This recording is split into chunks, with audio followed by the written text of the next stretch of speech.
Welcome to the Authentic Spiritual Journey, a weekly podcast featuring real and practical spiritual conversations from diverse perspectives here on the Experience of the Soul podcast channel. Today, episode 250, What's Up? And now your host, Reverend Cynthia Alice Anderson. Hello and welcome to the Authentic Spiritual Journey. My name is Cynthia Alice Anderson. I am the host. I'm here today in my home studio in Orlando, Florida. Today is going to be a great day, dear friends. Wow, can you believe it? It is already April 3rd, and this is show 250, dear friends, 250. And this is amazing. This is amazing. We've been on the show now so many years, almost 5 years on the show. And this is pretty miraculous because I remember when this was just an idea. So happy 250th show, friends. And I know many of you have been with us since the very beginning. I remember how happy I was when the very first person from China decided to support us in the amount of $2 a month for an entire year. That was pretty amazing. And how the show has grown, how I've grown, and I hope, friends, how you've grown as well as a result of the show. So it is the month of April. If you are of the Christian faith, we're right around the corner from Easter, and I love Easter because it's such a time of newness. And this is a great show topic. So what is the title for Authentic Spiritual Journey, show 250? The title is, What's up? What's up? What's up? Yep. What is up? So this is a fun one for me. I have a couple friends who, when they see me, that's the first thing they say is, what's up? It gets exaggerated. And that's a lot of fun. What's up? Well, what is up? I'm going to turn this around to something spiritual. What's up? When I hear that, I'm not thinking, what's happening. What I'm thinking is, what's up? In other words, what's in your face right now that you can't ignore? What's up? What's up? So in my work, I work with a variety of individuals from around the country now, and occasionally even around the world. And it's so interesting. I get some standard questions.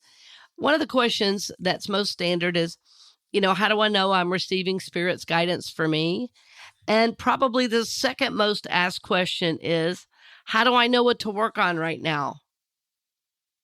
Right? And both those answers are pretty simple. How you know it's God's guidance for you is it good for you? Not do you like it, but is it good for you? And the answer to this second question, what's up? What's up is, what's in my face right now that I can't ignore? That's what's mine to work on right now, right? What's mine to work on right now is what's in my face. In other words, what has come up along my path and journey that I didn't consciously call up, that has thrust itself into my life and world. And I go, what is this about? Just when I thought I was living a spiritual life, or just when I thought I knew what I was doing, this comes up. Well, friends, there is a purpose in everything. There is a purpose in everything. And what do I mean by this? Well, what I mean by this is that God uses everything. God uses everything. And when we think we've got it going just right, that's exactly when your soul starts to say, I'm ready for more. See, because from the place of the mind always wants to say, this is being done to me, right?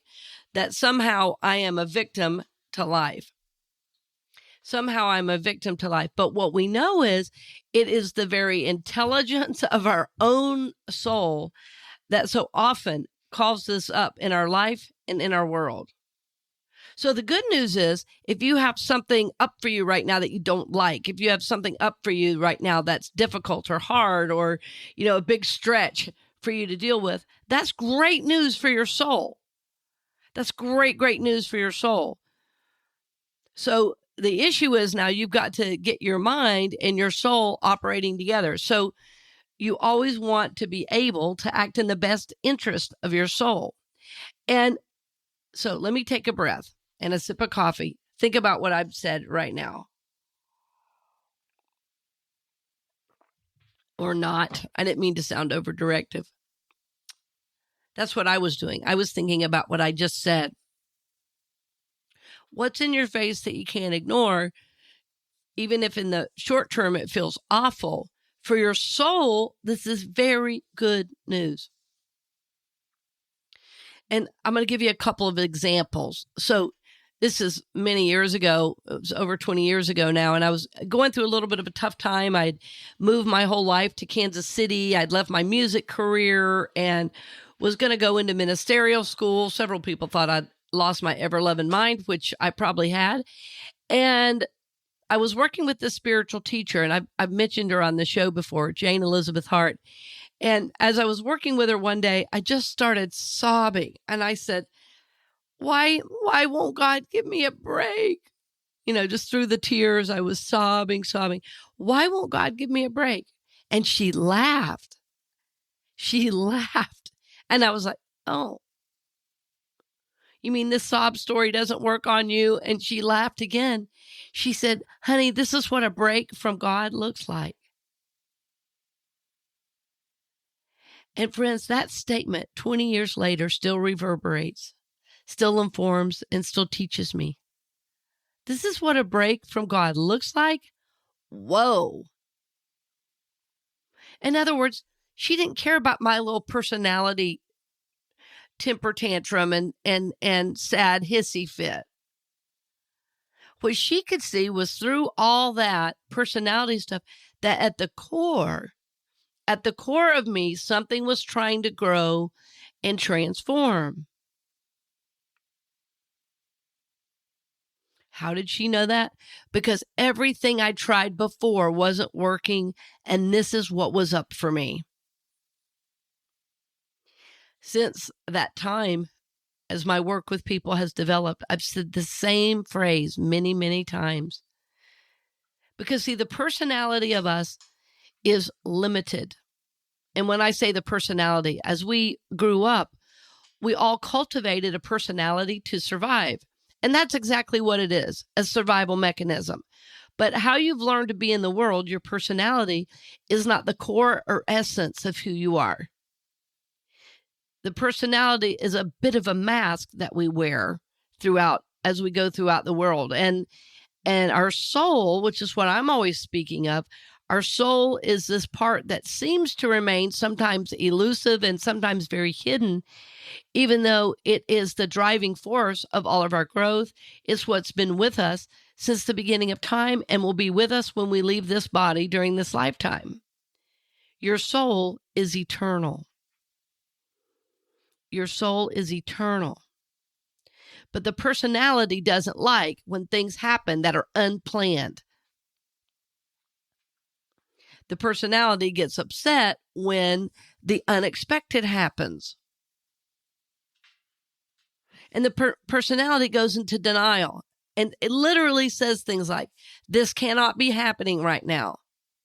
Have you ever said that? I've said it. Have you ever said that?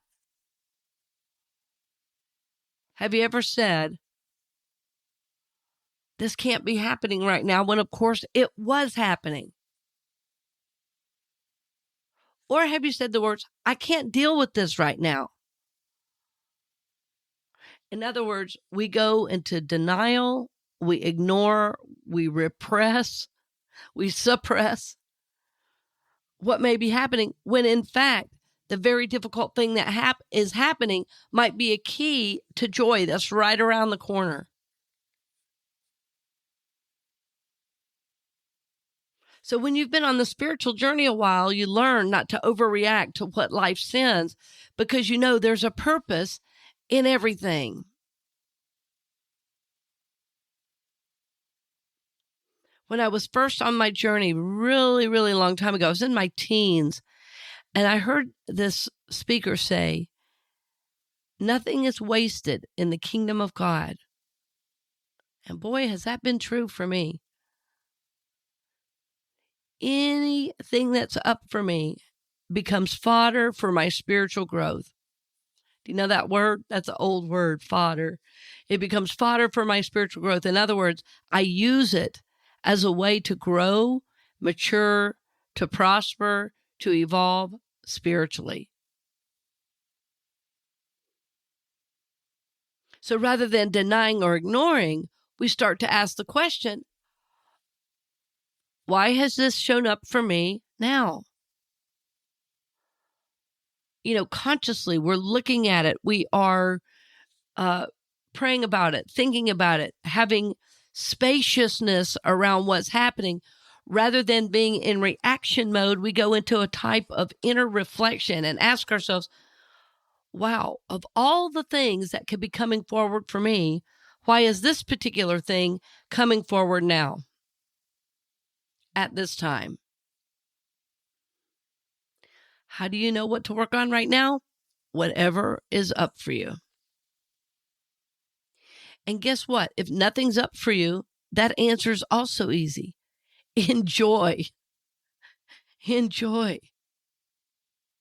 Sometimes the work is to simply enjoy the ride. Enjoy the work you've already done. Be with friends. Be with family. Create something amazing. Be in the love and joy of the moment. So you don't always have to be in this arduous task of soul work. But we want to be conscious. We want to be aware. And this show is really about how do I know how to do my soul work? And one of the ways you know is whatever's up for you right now. And I want to give you another example. So I've been going along. Life has been very good. My son is amazing. I've been doing some work on my home as I love to do. I did, though, just get sick, and that I was not happy about. I think it was just a bad cold that lasted nearly 10 days. I even missed work, which is very unlike me. And friends, I was not happy about that at all. Well, in the midst of that, I also found out my aunt is going into hospice and her husband has dementia. And my memories of these two are not all rosy. And I realized that as I was down with the sickness, this opportunity to heal something in my soul over this relationship presented itself. Here's what I mean. Some situations that happen with his aunt and uncle, nobody in the family knows about, but I know it. And so as people are calling me for support in their grief, people in my own family, I'm hesitant to give it because my feeling reality around these two people is so different. And so I thought, what am I needing from them? What am I needing from myself? What am I needing from my family at large? And my personality wanted to ignore it and shut it down. My personality wanted to say, oh, I'm not dealing with this right now. I've got a big event coming up in a couple days. I've got, all this stuff going on. I want to support my son. I don't have time to deal with this, was what I wanted to say.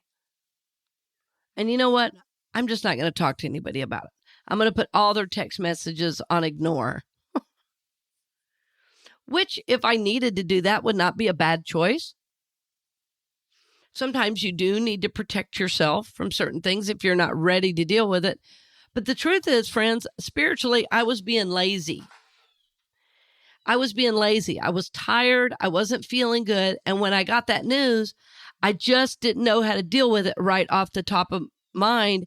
And so rather than deal with it, what I wanted to do is deny it, ignore it, and push it away and say, this is not for me. But then I realized if I do that, I'm not going to get the blessing in whatever this is. I'm not going to get the blessing of learning what healing is here for me.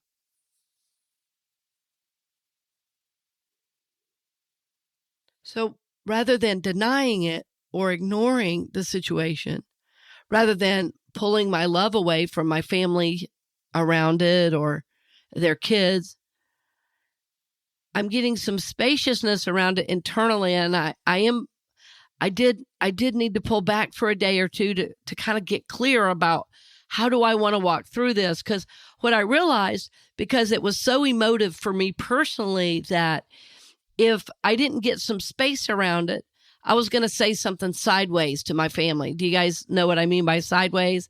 That's where you say something passive aggressively because you can't find your own authentic, powerful voice in it. Part of me wanted to say to my family, you know what? You guys deal with this on your own. I don't have to be your minister in all this. You figure out a way to deal with it on your own. That's what my personality wanted to say. But as I got a little space for myself, I had this aha moment that what I needed to first do was get some spaciousness around this for me. What I needed to first do is have some reflection on what was going on with me emotionally around this.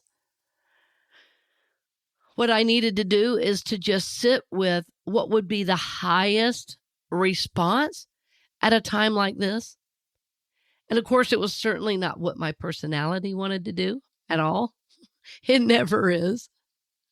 You know, I jokingly say that the ego or the personality is wrong, but only 100% of the time. Only 100% of the time is the personality wrong. So I knew when I was hearing those internal ideas of, I don't want to deal with this, I knew it was personality stuff. Sometimes, though, you have to let yourself have it because it's what what your soul has used over time as a self-protection mechanism. That's really what the personality is. It's a mask to walk through the world to make sure you don't get hammered in emotionally unsafe situations. So when something starts to present that's so similar from a childhood situation, it reminds you of a negative memory or a trauma, what happens is you go into a trauma state. So one of the ways I was trying to spin out of that was to ignore it, deny it, push it away, push the people away that needed my support, right? And so I'm glad I didn't do that. I'm glad I could see that that's what my personality wanted to do. And rather than do that, I could pull back that projection and say, what is this about for me? You know, how will I deal with this ongoing? How can I grow my soul through this instead of ignoring it and pushing it away? Because that's exactly what I want to do. So even now, as I talk about it, I'm just breathing into how that felt. And so when I can get into my soul around this, when I can do what I call creating spaciousness around it, and I'm sure that phrase is probably not original to me, but I don't know where I got it from. I just like to create spaciousness around it. That means I can let my soul observe my reaction. And if you haven't listened to the show on the observer self, we'll try to put that in the show notes so you have it, the observer self. So in other words, what I could do is I could get my soul into the place where I was aware of my soul. I was in my observer self, so I could observe my own reaction. And as I did that, what happened is some power returned to me.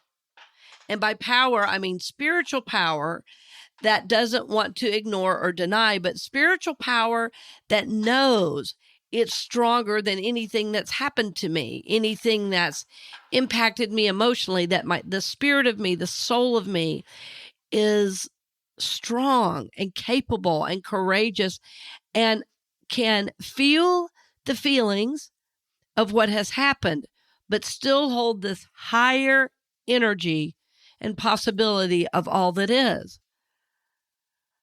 So I could get into my observer self. I don't know why I'm having a hard time saying that word. That's hilarious. My observer self.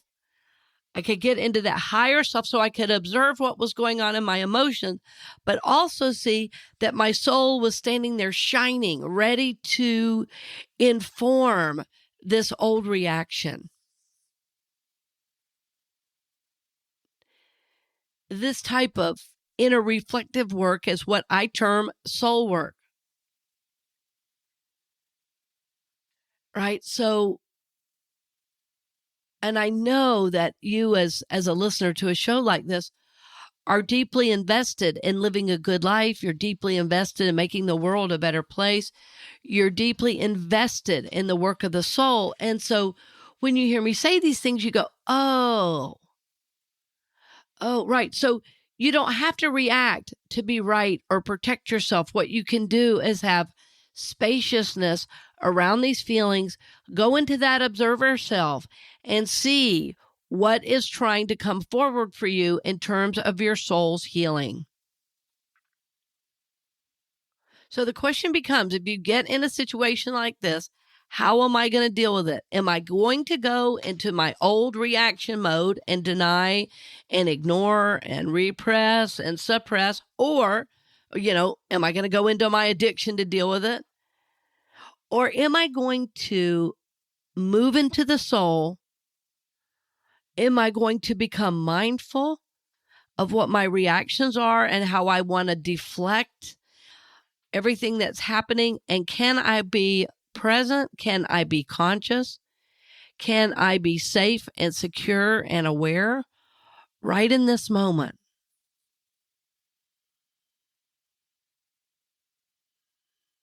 Can I be secure and safe and aware right in this moment, knowing all is well? Knowing this is up for me right now because it is time to heal.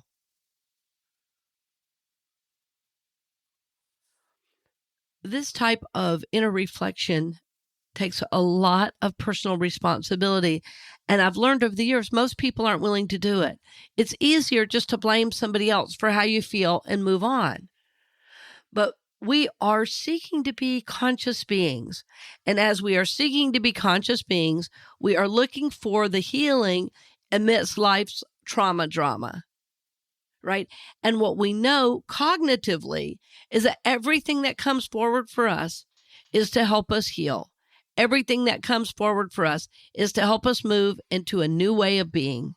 Whatever comes forward for us is our soul saying, I'm ready to deal with this. And that's how you know what's yours to work on. If it's up right now, it means your soul has healed to a point that it's ready to look at this, even if you never ever have before. This is beautiful. This is beautiful. So what is up for you right now, my friend? What is up for you right now, my friend? Think about it. What's up for you? And if nothing is up for you, enjoy. Just enjoy. But what I want to help you do, we're going to end with this. I want to wrap up with a few of these thoughts that I've said today. If you're going along the journey and you're not sure what to work on now, the answer is simple but not easy, right? The short answer is whatever's up for me right now is what is mine to do. Whatever's up for me right now along the journey that I did not consciously seek or ask for is mine to do. Whatever's in my face that I cannot ignore is mine to heal. And as you begin to look at that, it's going to take tremendous courage on your part. It's going to take tremendous fortitude. It's going to take time to process. You may need to reach out for a coaching session with me or somebody you love and trust that supported you along life's journey.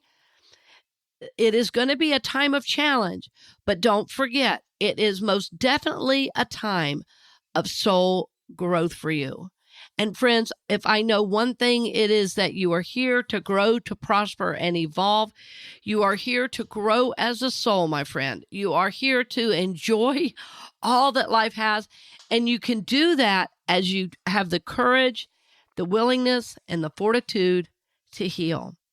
So as you do this work in the coming week, I'm going to be lifting you up. I'm going to be praying with you and for you, knowing that you do have the courage to do what's yours to do, that you do have the courage to look inward, and rather than react in a way that's negative and hurtful of others, you're going to figure out a way to get some spaciousness around what it is that's up for you so that you can really heal this now.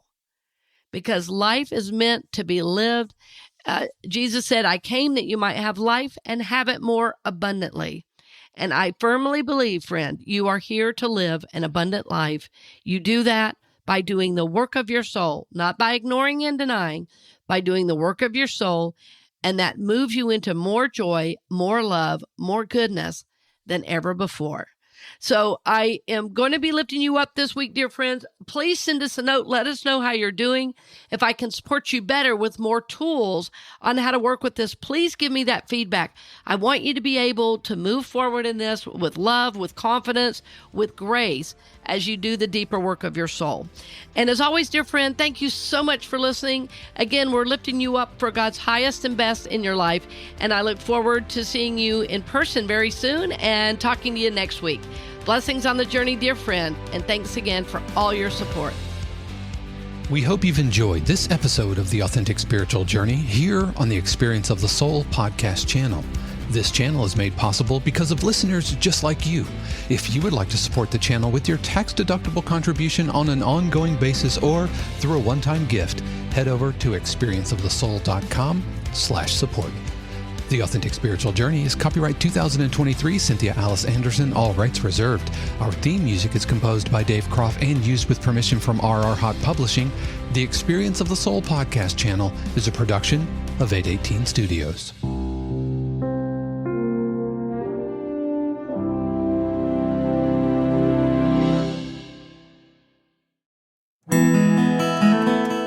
Hey friends, Sean here, your Experience of the Soul producer. I want to take a moment to tell you about something truly exciting. The Soulworks online community, created by your host, Cynthia Alice Anderson, and available on the Mighty Networks app. If you're looking for a place where you can explore your spiritual path, connect with others, and grow in a meaningful way, then this is for you. Soulworks is so much more than an online community. It's a safe, inclusive space for spiritual exploration, self-discovery, and personal transformation. Inside the community, you'll find everything from uplifting spiritual studies to soul-centered growth practices, meditations, affirmations, and so much more.